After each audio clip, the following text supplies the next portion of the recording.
सो इससे पहले की क्लास में हम लोगों ने आर्टिकल को कुछ क्या किया था, कवर किया था। आर्टिकल 59 तक हम लोगों ने क्या कर लिया था, तो कंप्लीट कर लिया था। आज हमें पढ़ना है 60, आर्टिकल 7 को पढ़ना है, अनुच्छेद 60 को। ये जो हम आर्टिकल पढ़ रहे हैं इसमें किसके बारे में चर्चा किया गया है, तो इसमें राष्ट्रपति के बारे में चर्चा किया गया है। तो 60 क्या कहता है, राष्ट्रपति की शपथ। इससे पहले हम 52 से लेकर 61 तक के में सीक्वेंस से क्या है, राष्ट्रपति यानी कि इसका ट्रिक है पकानी कोका देवोदसम। पहले राष्ट्रपति का पद आएगा, उसके बाद राष्ट्रपति कार्यपालिका के अध्यक्ष होते हैं, उसके बाद राष्ट्रपति का निर्वाचन आर्टिकल 54 में है। पकानी का द्वयोदशम।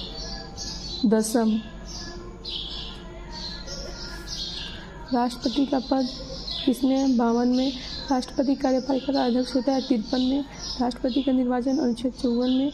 राष्ट्रपति का कोटा अनुच्छेद 55। राष्ट्रपति का कार्यकाल 56। राष्ट्रपति की दोबारा राष्ट्रपति बन सकते हैं 57। राष्ट्रपति की योग्यता 58। राष्ट्रपति की दशा या शर्त बनने की 59। राष्ट्रपति का शपथ 7 और राष्ट्रपति का क्या, महाभियोग 61। हमें क्या पढ़ना है, राष्ट्रपति का शपथ। तो आज अनुच्छेद में राष्ट्रपति की शपथ के बारे में पढ़ेंगे। तो राष्ट्रपति की शपथ कौन दिलवाता है, चुनाव के बाद, यानी कि जब राष्ट्रपति बनने से पहले अगर आप निर्वाचित हो गए, आपको क्या एकल संक्रमणीय अनुपातिक विधि से आपको अधिक मत प्राप्त हुए, तो आप राष्ट्रपति के पद पे एलिजिबल हैं। तो उसके बाद शपथ का प्रोसेस आता है। तो राष्ट्रपति को शपथ कौन दिलवाता है, तो सुप्रीम कोर्ट के न्यायाधीश। कौन दिलवाता है, सुप्रीम कोर्ट के न्यायाधीश। सुप्रीम कोर्ट के मुख्य न्यायाधीश दिलवाते हैं, चीफ जस्टिस, मुख्य न्यायाधीश।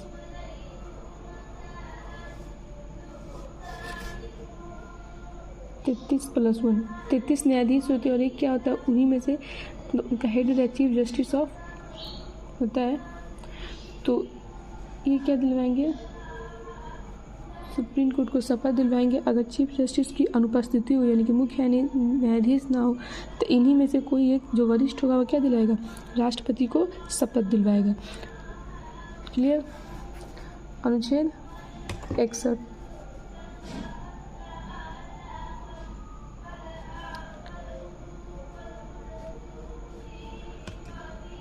अनुच्छेद 61 क्या कहता है, राष्ट्रपति को महाभियोग, इम्पीचमेंट।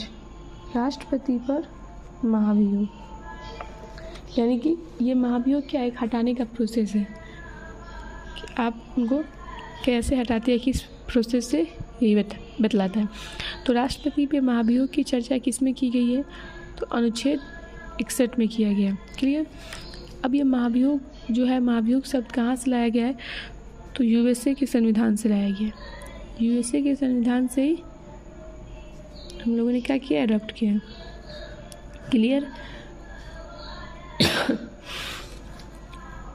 पहला बात, तो अभी तक किसी भी भारत के राष्ट्रपति पे महाभियोग नहीं लगा है, ये क्लियर होना चाहिए हम लोगों का। नहीं लगा राष्ट्रपति पे महाभियोग, यूएसए से लिया गया। 61 किस में है, तो अनुच्छेद 61 में यह है। तो 3 तरह से राष्ट्रपति पे महाभियोग लगाया जा सकता है। पहला, अगर राष्ट्रपति पागल हो गया है। दूसरा, संविधान का अतिक्रमण कर दिया है किसमें, मंत्रिमंडल में। तो तीसरा, अन्य राष्ट्र, यानी कि वो अन्य राष्ट्र को, किसी अलग देश को भारत की सारी सूचना या भारत की एक्टिविटी को क्या कर रहे हैं, बता रहे हैं, या अन्य राष्ट्र से उनका क्या अटैचमेंट ज़्यादा है भारत के कंपैरिजन में, तब महाभियोग लाया जा सकता है। महाभियोग जो आता है लोकसभा या राज्यसभा, किसी भी सदन से क्या होता है, स्टार्ट होता है, दोनों सदनों में से किसी में से। जो महाभियोग हमारा जो प्रारंभ होता है 25% के अनुमोदक से, यानी कि मान लीजिए 543 इसमें 545 इसमें सदस्य हैं, तो 25% इसका 1/4 लोग क्या करेंगे, अनुमोदक करेंगे। और ये पारित होता है कैसे, 66% से, 2/3 से 66% से क्या होता है, ये पारित होता है।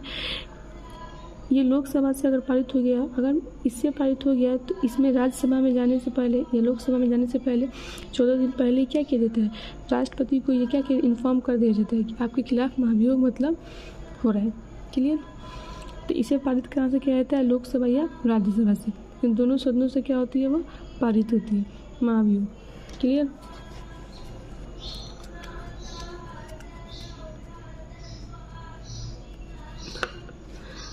ये 62 क्या कहता है, राष्ट्रपति का पद रिक्त रहेगा, यानी कि राष्ट्रपति का पद खाली रहेगा।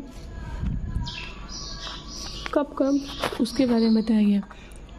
राष्ट्रपति का कार्य, यानी कि अगर कोई राष्ट्रपति है और राष्ट्रपति का कार्यकाल पूरा होने से पहले ही राष्ट्रपति का वह त्याग दे दिए या कुछ कर दिए तो उनका क्या रहेगा, पोस्ट खाली रहेगा।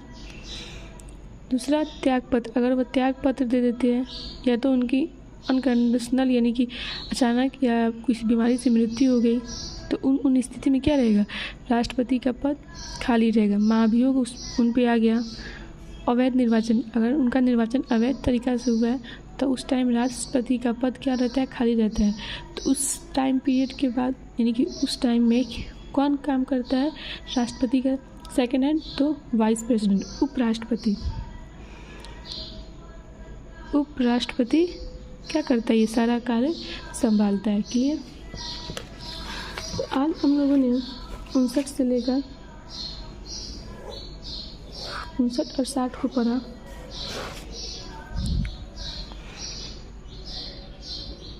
अनुच्छेद 59 में हम लोगों ने शपथ के बारे में पढ़ा। ये 60 में हम लोग 59 में तो पहले ही पढ़ लिए थे, 60 में हम लोगों ने शपथ के बारे में पढ़ा और 61 के में महाभियोग के बारे में पढ़ा।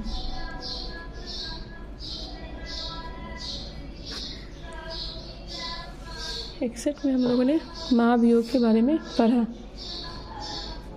शपथ कौन दिलवाता है राष्ट्रपति को, तो सुप्रीम कोर्ट के चीफ जस्टिस। महाभियोग कहाँ से होता है, तो ये संसद से नहीं, संसद के, लोकसभा या राज्यसभा के किसी सदस्य से होता है। अनुमोदक पहले 1/4 और पारित होता है 66% यानी 2/3 चाहिए। और एक सदन से अगर पारित हो गया तो दूसरे सदन में जाने के पहले 14 दिन पहले किसको इन्फॉर्म कर दिया जाता है, तो राष्ट्रपति को इन्फॉर्म कर दिया जाता है। क्लियर। आज हम लोगों ने 50 से लेके हमारा 61 तक का हो गया आर्टिकल। और 62 में क्या है, राष्ट्रपति के रिक्त पद के बारे में बताया गया है कि उनका पद खाली रहेगा तो उसके स्थान पर कौन आएगा, उपराष्ट्रपति आएगा। क्लियर। उसको जल्दी से हम लोग एक रिवीजन कर लेते हैं 52 से।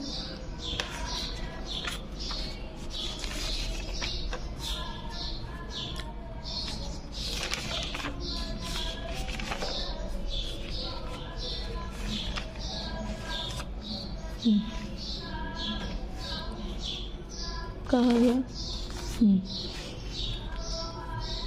राष्ट्रपति का पद पकानी को का 2 दिमाग में रखना है हम लोगों को। राष्ट्रपति का पद किस में है, तो अनुच्छेद 52 में। राष्ट्रपति का पद कहाँ से लिया गया है, तो ब्रिटेन से लिया गया है। कहाँ से लिया गया है, ब्रिटेन से लिया गया है। उसके बाद क्या है, राष्ट्रपति का कार्यपालिका का अध्यक्ष होता है, जबकि वास्तविक अध्यक्ष प्रधान कौन होता है, प्रधानमंत्री होता है। 53 में किया गया है। राष्ट्रपति का निर्वाचन 54 में। राष्ट्रपति का निर्वाचन किस में है, 54 में। राष्ट्रपति का निर्वाचन किस होता है, तो एकल संक्रमणानिक अनुपातिक के विधि द्वारा होता है। राष्ट्रपति का क्या होता है, निर्वाचन होता है जो अप्रत्यक्ष रूप से होता है। राष्ट्रपति का निर्वाचन इसमें क्या होता है, जो कम मत पाए हुए, एकल संक्रमणीय का मतलब है जो कम मत पाए हुए जो उम्मीदवार है उनको वोट कम मिला है, उनका वोट किस में ऐड हो जाता है, जिस उम्मीदवार को अधिक मत प्राप्त हुआ है। अनुपातिक प्रति चुनाव में खड़े हुए सभी उम्मीदवार क्या होंगे, वरीयता क्रम में होंगे। निर्वाचक मंडल में कौन कौन शामिल होता है राष्ट्रपति के, तो विधान सभा, लोकसभा, राज्यसभा, विधानसभा, दिल्ली, पुडुचेरी और जम्मू कश्मीर को भी क्या किया गया, शामिल किया गया, क्योंकि वहाँ पे विधानसभा है।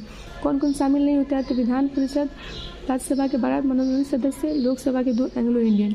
क्लियर। राष्ट्रपति का चुनाव अप्रत्यक्ष होता है, इसमें जनता भागीदारी नहीं लेती है, जनता के द्वारा चुने गए प्रतिनिधि ही इसमें शामिल होते हैं।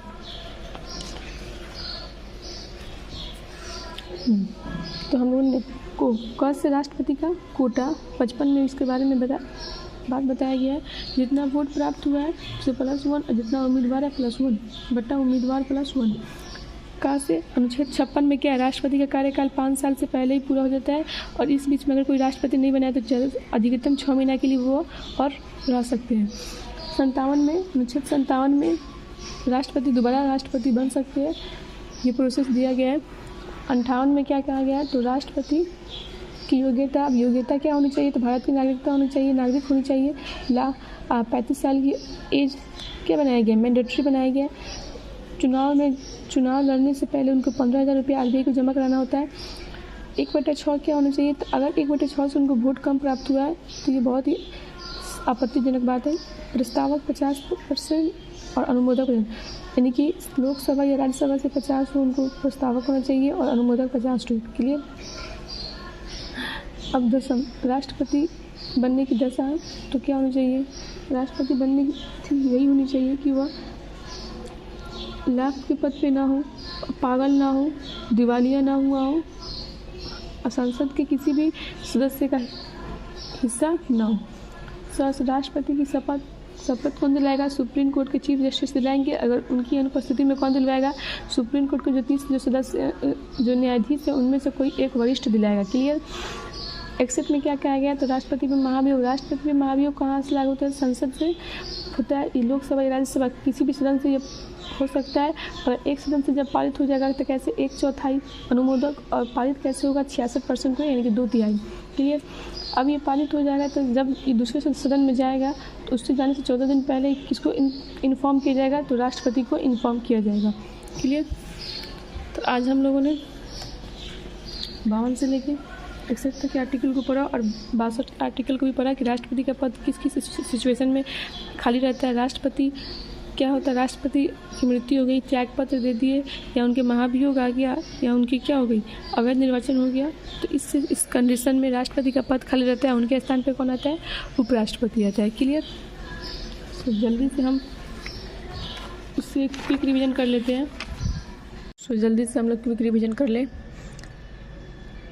सबसे पहले ये माइंड में ख्याल होना चाहिए, हमारा बैठा रहना चाहिए।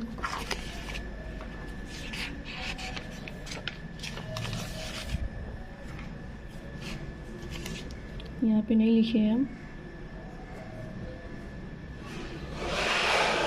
DPSP है 36 से 51, फिर भाग हमारा 5 है, इसमें क्या है हमारा 52 से 151, किसके बारे में, संघ के बारे में बात की गई है।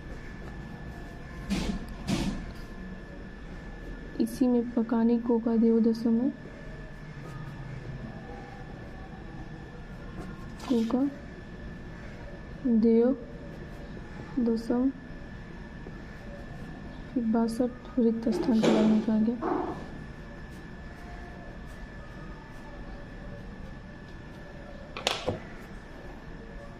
और 53, 54, 55, 56, 57, 58, 59, 60, 61, 62।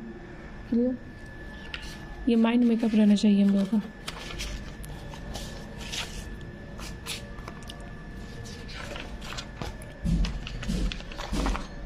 भाग एक संघ एवं राज्य क्षेत्र 1 से लेकर 4 तक अनुच्छेद इसमें शामिल है। भाग 2 मूल अधिकार 12 से 35 तक, इसमें क्या दिया गया है, 5 प्रकार की स्वतंत्रता मेनली है, मतलब अधिकार है। समता का अधिकार 14 से 18, स्वतंत्रता का अधिकार 19 से 22, शोषण के विरुद्ध अधिकार 23 से 24, धार्मिक स्वतंत्रता का अधिकार 25 से 28, शिक्षा एवं संस्कृति का अधिकार 29-30, संवैधानिक उपचारों का अधिकार 32। यानी कि ये सब का सार यहाँ पे है। भाग 4 में क्या कहा गया, तो DPSP 36 से 51। भाग 5 में क्या कहा गया, तो संघ के बारे में बताया गया है। 52 से लेकर 151 तक अनुच्छेद है, जिसमें पहले हमको क्या पढ़ना है, राष्ट्रपति, तो सीक्वेंस से पकानी कोका देवदोसम, राष्ट्रपति का पद, राष्ट्रपति के ये कार्यपालिका का अध्यक्ष, 52 से लेकर 65 तक इसको हम लोग पढ़ते हैं। अनुच्छेद संघ एवं राज्य क्षेत्र। अनुच्छेद 2 संसद विदेशी राज्य को मिला सकती है। अनुच्छेद 3 क्या कहता है, संसद किसी विदेशी राज्य के नाम, क्षेत्र, सीमा परिवर्तन कर सकती है। अनुच्छेद 4 कहता है 2 और 3 काम करेगी संसद बिना साइन के, राष्ट्रपति के, ये 368 के बाहर है। क्लियर। तो 5 से 11 तक भाग 2 में आएगा। अनुच्छेद 5 क्या कहता है? प्रारंभ में नागरिकता। अनुच्छेद 6 क्या कहता है? पाकिस्तान से जो लोग इंडिया गए उनको नागरिकता मिलेगी परमिट रूल के आधार पर। अनुच्छेद 7 कहता है इंडिया से जो लोग पाकिस्तान गए या पाकिस्तान से जो लोग इंडिया आए हुए उन्हें नागरिकता दी जाएगी 1 मार्च 1947 से पहले। अनुच्छेद 8 क्या कहता है? विदेश में जाइए, आप घूमिए फिरिए रहिए, डजेंट मैटर। लेकिन अनुच्छेद 9 कहता है अगर आप वहाँ की नागरिकता लेते हैं तो यहाँ की नागरिकता क्या होगी? आपकी समाप्त हो जाएगी, क्योंकि भारत में केवल एकल नागरिकता का प्रोसेस है। ठीक है, यहाँ पे डुअल नागरिकता, डुअल सिटीजनशिप यहाँ पे नहीं है। क्लियर। अनुच्छेद 10 क्या कहता है? नागरिकता बनी रहेगी। अनुच्छेद 11 कहता है कि गृह मंत्री जो भी नागरिकता संबंधित कार्य करेगा, कौन करेगा? गृह मंत्री करेगा। 12 से 35। अनुच्छेद 12 में क्या कहा गया? तो राज्य की परिभाषा। अनुच्छेद 13 में अल्पीकरण। अनुच्छेद 14 में क्या कहा गया? समता का अधिकार, विधि के समक्ष समानता, विधि के समान संरक्षण। अनुच्छेद 15 कहता है जाति, धर्म, लिंग, जन्म स्थान पर किसी प्रकार की भेदभाव नहीं होगी। अनुच्छेद 16 कहता है लोक नियोजन में समानता। अनुच्छेद 17 कहता है अस्पृश्यता का अंत। अनुच्छेद 18 कहता है उपाधियों का अंत। अनुच्छेद 19 कहता है अभिव्यक्ति की स्वतंत्रता, बोलने की स्वतंत्रता मिली है, सभा करने की, संगठन बनाने की, घूमने फिरने की और वहाँ पे जाके बस जाने की, व्यवसाय करने की स्वतंत्रता मिली है। संपत्ति की स्वतंत्रता था लेकिन उसे वैधानिक स्वतंत्रता बना दिया गया। क्लियर। अनुच्छेद 20 क्या कहता है? स्वतंत्रता मिलेगी आपको जब आप अपराध करते हैं तो 3 तरह का, एक्स पोस्ट फैक्टो और डबल जेपार्डी, सेल्फ इंक्रिमिनेशन। अनुच्छेद 21 क्या कहता है? प्राण एवं दैहिक स्वतंत्रता। और इसी में क्या जोड़ा गया है कि हम एकांतवास में जी सकते हैं, हम खुद की हत्या नहीं कर सकते। 21 के क्रम में 6 से 14 वर्ष की आयु के बच्चों को शिक्षा का अधिकार दिया गया है। अनुच्छेद हमारा 22 क्या कहता है? संरक्षण गिरफ्तारी दंडात्मक होगा, निषेधात्मक होगा। दंडात्मक में आपको सजा यानी मिलेगा आपको, यानी कि आप कोई अपराध किए होंगे तब पुलिस आपको ले जाएगी। निषेधात्मक में क्या होता है? तो प्रिवेंटिव होता है, यानी सरकार केवल पुलिस केवल शक के आधार पर आपको गिरफ्तार करती है। ये जो प्रिवेंटिव है ललित एक्ट के समान माना जाता है। 23 में क्या कहा गया? बलात्, श्रम, बंधुआ मजदूरी, तस्करी। अनुच्छेद 24 क्या कहता है? 14 वर्ष की आयु के बच्चों को मजदूरी नहीं कराना है। अनुच्छेद 25 क्या कहता है? व्यक्तिगत स्वतंत्रता, सबको अपने अपने धर्म को मानने की क्या मिली है? आज़ादी मिली है, और अपने अपने धर्म में क्या करे? वो आस्था करे। अनुच्छेद 26 क्या कहता है? सामुदायिक धार्मिक क्रियाविधि। अनुच्छेद 27 क्या कहता है? नो टैक्स आपका नहीं लगेगा धार्मिक संपत्तियों पर। अनुच्छेद 28 क्या कहता है? धार्मिक शिक्षा आपको नहीं दी जाएगी कोई भी सरकारी इंस्टीट्यूट में। क्लियर। अनुच्छेद 29 क्या कहता है? अल्पसंख्यक जाति, धर्म, संस्कृत, भाषा के आधार पर अगर आप क्या है खुद अल्पसंख्यक है तो आपको 10% क्या करेगी? स्टेट आपको रिजर्वेशन देगी। अनुच्छेद 30 क्या कहता है? 29 के तहत आप अगर आपको वहाँ पे पढ़ने में, मेजोरिटी में पढ़ने में आपको क्या हो रहा है? असहज फील हो रहा है, तो आप अपना एक सेपरेट एजुकेशन ले सकते हैं, सेपरेट इंस्टीट्यूशन खोल सकते हैं। क्लियर। 31 में संपत्ति यानी पितृसत्तात्मक संपत्ति के बारे में बताया गया, जिसको मूल अधिकार से हटाकर वैधानिक अधिकार में रख दिया गया है। अनुच्छेद 32 क्या कहती है? उपचारों का अधिकार। मूल अधिकारों का मूल अधिकार कौन है? अनुच्छेद 32। अनुच्छेद 33 क्या कहती है? लिमिट, गुप्तचर, सेना, मीडिया। अनुच्छेद 34 मार्शल लॉ। अनुच्छेद 35 क्या कहता है? मौलिक अधिकार में अपडेट करेगी कौन? संसद। अनुच्छेद 36 से 51 तक है डीपीएसपी में। डीपीएसपी की परिभाषा। 37 में क्या है? न्यायालय, इसके लिए हम नहीं जा सकते। 38 क्या कहता है? लोक कल्याण, सरकार सामाजिक और आर्थिक क्या हो? समानता बनी रहे और लोकतंत्र हमारा क्या रहे? बरकरार रहे। अनुच्छेद 38 क्या कहता है? और लोक कल्याण में सरकार भागीदारी देगी। अनुच्छेद 39 समान कार्य के लिए समान वेतन स्त्री और पुरुषों को। अनुच्छेद 40 में ग्राम पंचायत। 41 में कुछ दशाओं में सहायता। 42 में अनुच्छेद दशा। 43 में न्याय संगत निर्वाह वेतन, यानी कि उतना वेतन दीजिए जिससे हमारा क्या चले? गुजारा हो सके। 44 में समान नागरिक संहिता यूसीसी। 45 में 0 से 6 वर्ष के बच्चों को शिक्षा एवं स्वास्थ्य पर ध्यान दिया जाएगा। और फिर 6 से 14 वर्ष के बच्चों को शिक्षा प्राथमिक शिक्षा देना क्या करना है? उनके अभिभावकों का काम है, लेकिन इसे मूल अधिकार बना दिया गया। कब? 6वां संविधान संशोधन 2002 में 21 पे कमेंट डाला गया। ये मौलिक अधिकार भी है, मौलिक कर्तव्य भी है। अनुच्छेद 46 क्या कहता है? SC/ST में आरक्षण। अनुच्छेद 47 क्या कहता है? पोषणहार, शराब, नशीली दवाओं। 48 क्या कहता है? कृषि और पशुपालन की सरकार ध्यान देगी, वन्य जीव, पर्यावरण और वन सुरक्षा की रक्षा करेगी। 49 क्या कहता है? राष्ट्रीय समाज की सुरक्षा करना चाहिए। 50 कार्यपालिका को न्यायपालिका से अलग किया गया। 51 क्या कहता है? अंतर्राष्ट्रीय शांति बनाए रखना, 2 देशों के बीच में मध्यस्थता लाना। 52 क्या कहता है? राष्ट्रपति का पद ब्रिटेन से लिया गया। 53 कार्यपालिका का अध्यक्ष राष्ट्रपति होता है।